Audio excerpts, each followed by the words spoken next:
Hello, welcome back.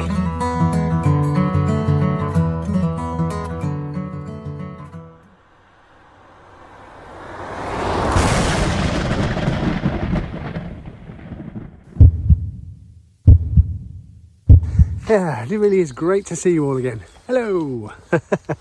Anyway, today, hopefully I'll get a few hours in that field I had the interference in. I'm going to try and sort it out, see if I can. If I can't, I'll move on to another field. I'm going to try that with the AT Max and the black Ada Gladius. But before I do that, I'd like to talk to you about the Great Mouse Wars. Here's a little sort of, is it a montage? I have no idea, but here it is. Now you've seen me dig up loads of small things that I call artifacts from the Mouse Wars, the Great Mouse Wars. And you're thinking, what is he talking about? Well, let me tell you. Let me give you a little bit of a history lesson. Tony Robinson style. The year is 1642, and all is well in the two great mouse kingdoms, the House of Reeds and the House of Heather. Now, Prince Norman of the House of Reeds, was courting Princess Alexina, the House of Heather. Now, her brother, Prince Maurice, and his father, King Riptail the Eversmall of the House of Heather, weren't really happy with this.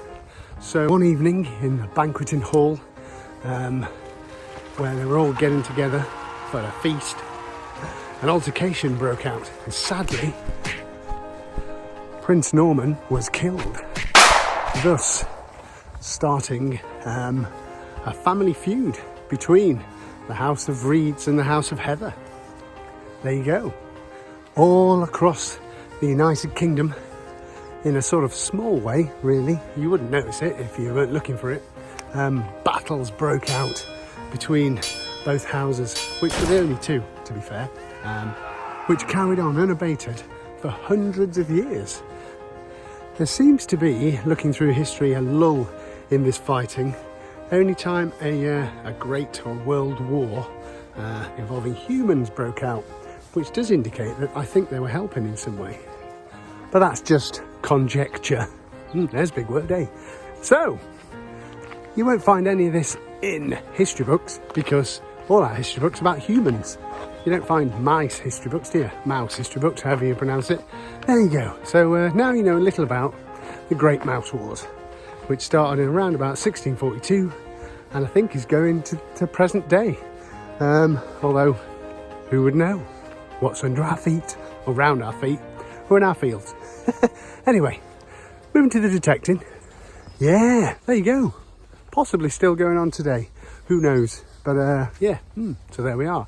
Anyway, I do need to say a Deano detects hello to to Richard Ollie and his lovely wife, who he commented they love watching my videos. That's very nice of you. Very kind of you to say so. Hello there. And also to Jim, MD Melbourne from Down Under. Always, I know a lot of people do, but I'm just saying hello to Jim this time. Always comments on my videos, always makes me laugh. So, hello Jim. Also again, a massive thank you and a big hello to John Clayton. Yay, all right John, for inviting so many people to my Facebook group, which you're all more than welcome to join. There's a getting past 600 members giveaway in there, so do get involved. Look for it. Deano Detects. It's easy to find. What's this?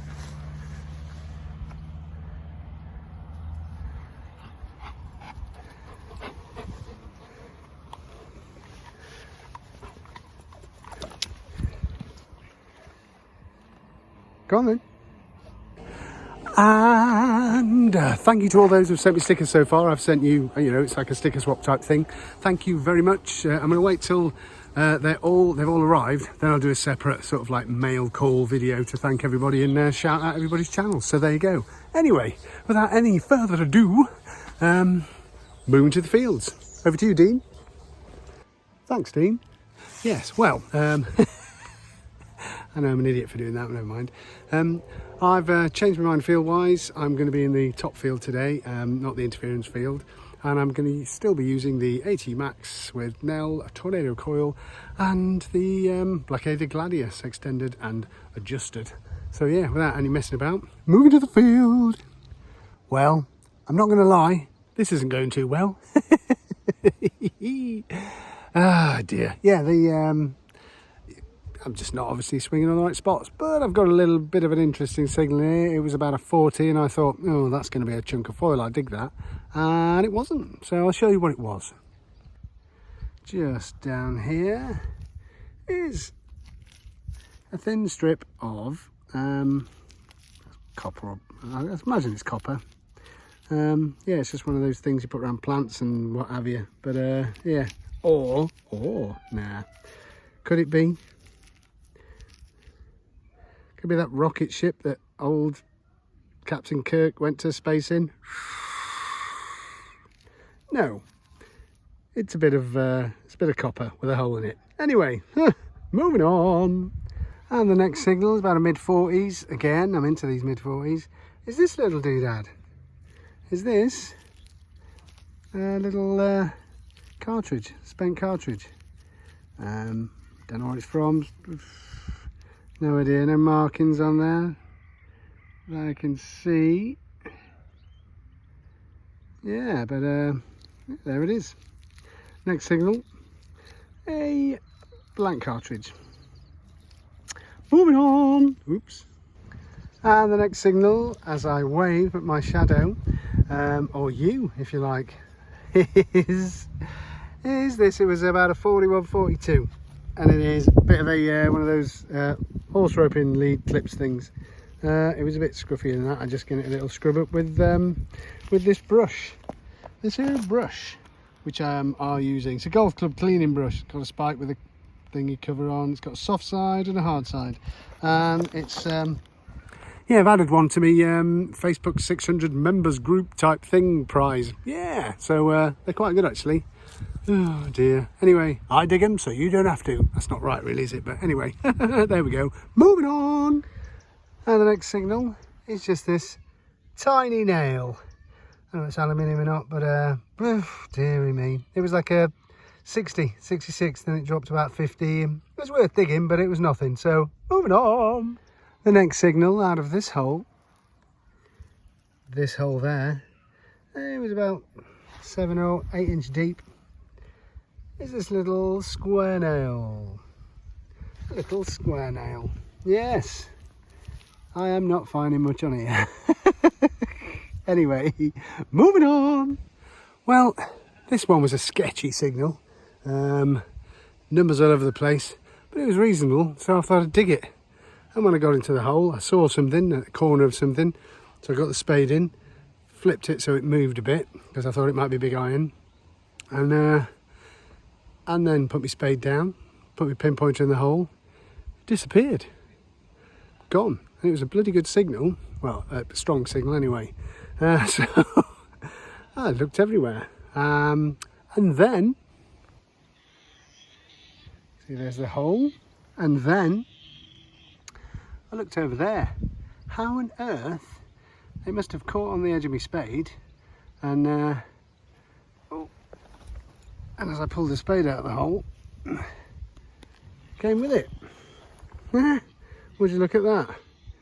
Hey, now that has saved the day.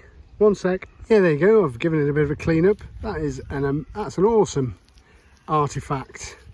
It is most people probably know. It is no, it's not a dish. A sink for caterpillars or other small vermin. It's it does like a sink, doesn't it? Look. There we go. Turn the tap on. Wash your hands. No, anyway, yeah, it looks it's an ox shoe or an ox cue or a cow shoe, if you like. Pre horses pulling ploughs and stuff and what have you. Yeah, tips broke off. Shame. I might have done that actually, thinking about it with what I just did.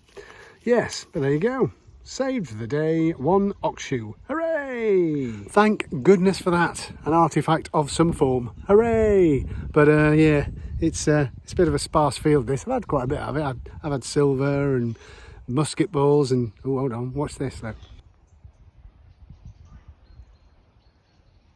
Being watched.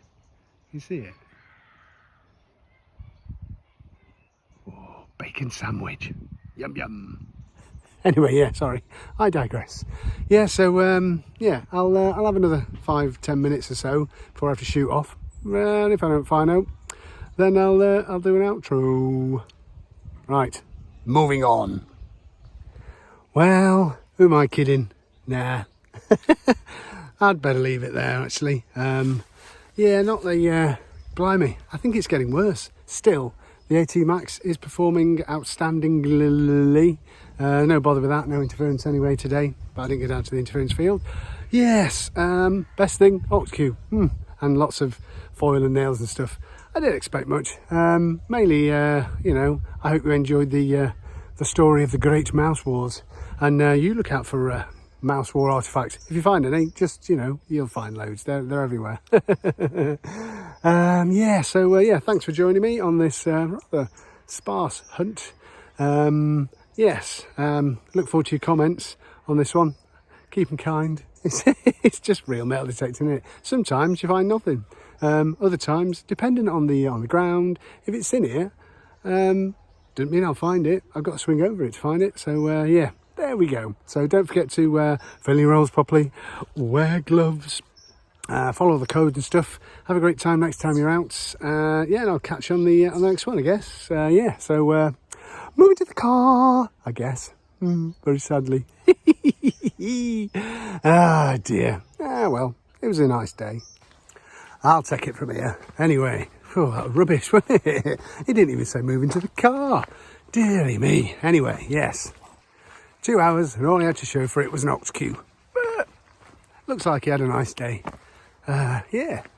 Yeah, so just to keep him happy, don't forget to like, comment, subscribe if you want to, and share it about if you want to. I don't know, if you do, you'll put a smile on his face, bless him. Right, so that's it. So thanks for popping in. Moving to the alter ego.